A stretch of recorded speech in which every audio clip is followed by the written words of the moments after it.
With the recent rise of mass censorship, data harvesting, and psychological manipulation on a global scale, we're going to be hearing a lot about George Orwell this year.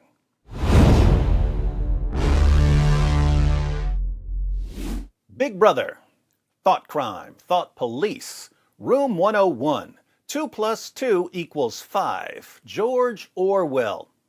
1984 was published in 1949, but 5 years earlier, Orwell wrote a letter to Noel Wilmot about the global rise of totalitarianism, and he discusses the concerns that eventually led him to write the ultimate warning novel. Since everything that's happening all around us is conclusive proof that Orwell's warning has not been heeded, this is a good time to start from the beginning and remind ourselves that even though the world has changed a lot in the past 77 years, people's obsession with controlling us has not. Let's have a look at this letter. The most important parts are towards the end, but the letter isn't terribly long, so we'll go ahead and read all of it. Dear Mr. Wilmot, many thanks for your letter. You ask whether totalitarianism, leader worship, etc. are really on the upgrade, and instance the fact that they are not apparently growing in this country and the USA. So, Orwell had been warning about some dangerous trends. Mr. Wilmot wrote him a letter saying, well, I don't see these trends in the United States or Great Britain, so maybe you're exaggerating the problem. I must say I believe, or fear, that taking the world as a whole, these things are on the increase. Hitler, no doubt, will soon disappear. Good call. This was written before D-Day. Hitler, no doubt, will soon disappear, but only at the expense of strengthening A. Stalin, check, B. the Anglo-American millionaires, check, and C. all sorts of petty Führers of the type of de Gaulle. Charles de Gaulle was a French military officer who refused to accept the armistice with Germany. He went to Great Britain and led the Free France movement. He was popular enough among the French for leading the resistance that he was later elected President of France.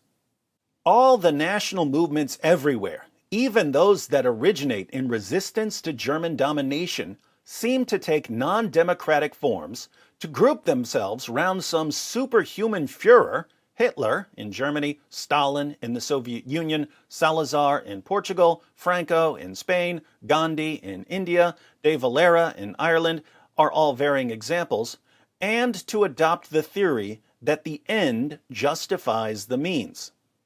So here's the pattern that Orwell sees.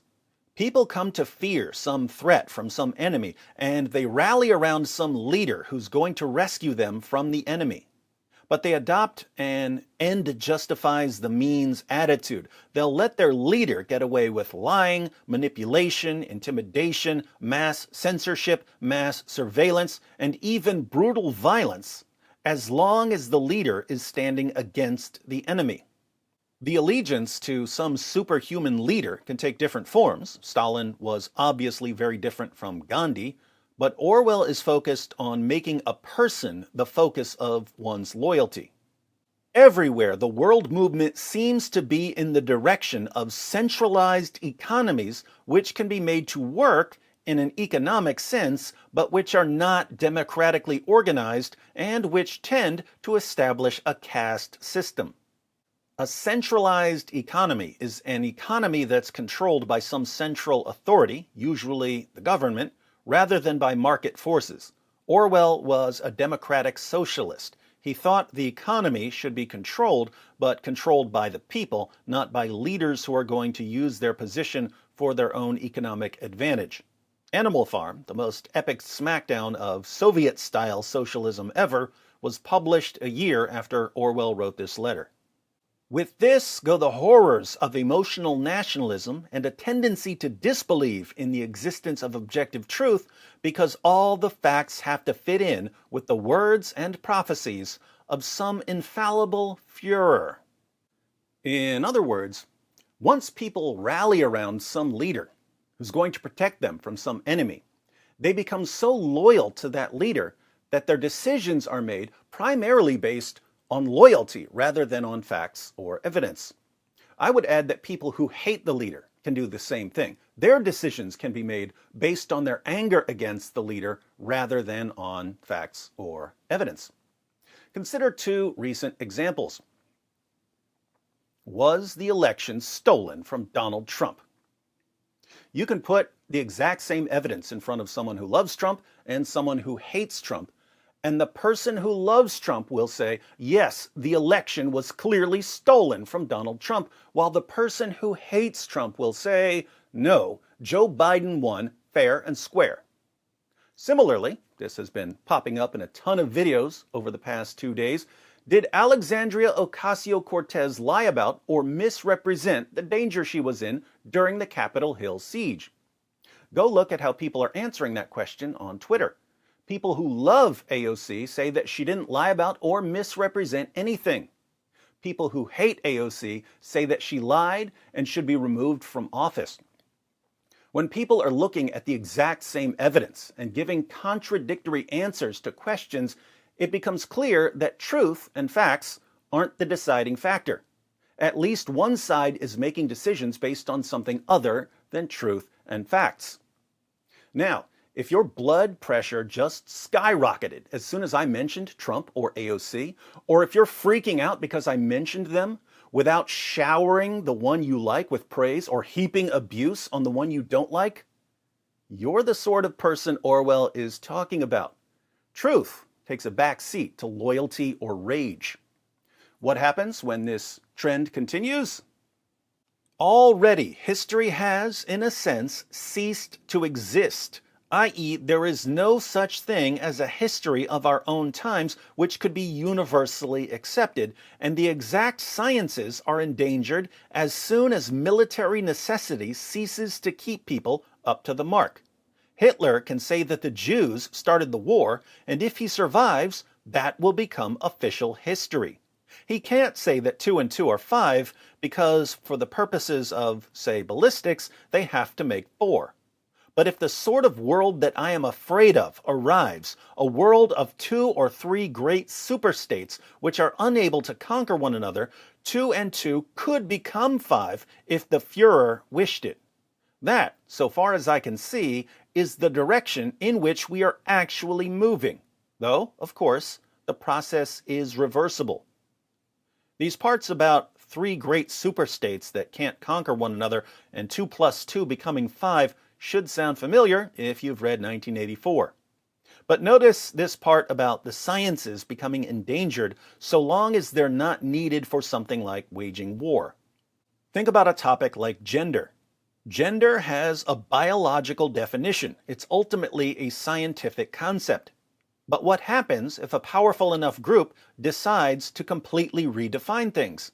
Suddenly, you have to abandon the biological definition, and if you don't immediately abandon the biological definition and accept the new definition without question, you become an instant target for destruction.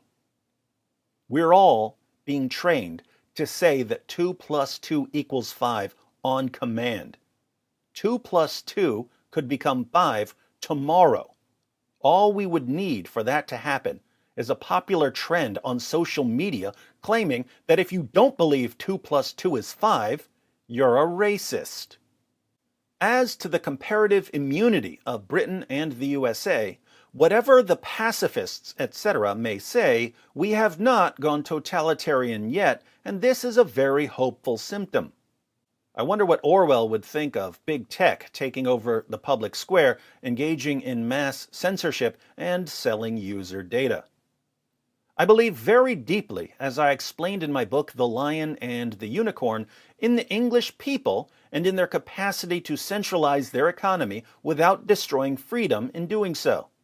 But one must remember that Britain and the USA haven't been really tried. They haven't known defeat or severe suffering, and there are some bad symptoms to balance the good ones. To begin with, there is the general indifference to the decay of democracy. Do you realize, for instance, that no one in England under 26 now has a vote, and that so far as one can see, the great mass of people of that age don't give a damn for this? Secondly, and here's where things get interesting, there is the fact that the intellectuals are more totalitarian in outlook than the common people. The intellectuals are more totalitarian in outlook than the common people. On the whole, the English intelligentsia have opposed Hitler, but only at the price of accepting Stalin.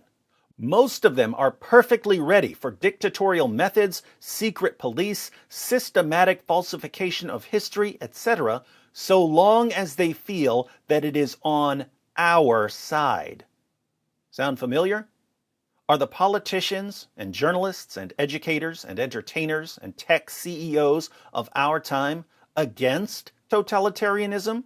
Or are they perfectly ready for dictatorial methods, secret police, systematic falsification of history, etc., so long as they feel that it's on their side? This goes back to the point about the end justifying the means. The reasoning of a tech CEO or a journalist goes something like this. Well, yes, it's regrettable that we have to censor anyone we disagree with and that we have to try to destroy their lives, but the people who disagree with us are so evil that we have a moral obligation to silence them by any means necessary. Indeed, the statement that we haven't a fascist movement in England largely means that the young, at this moment, look for their Führer elsewhere.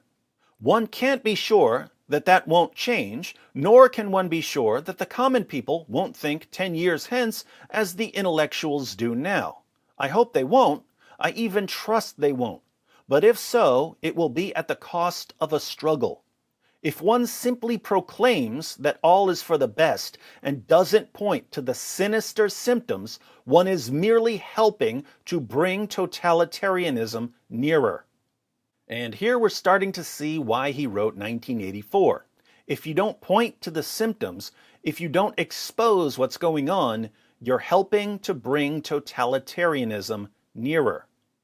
You also ask, if I think the world tendency is towards fascism, why do I support the war? It is a choice of evils. I fancy nearly every war is that.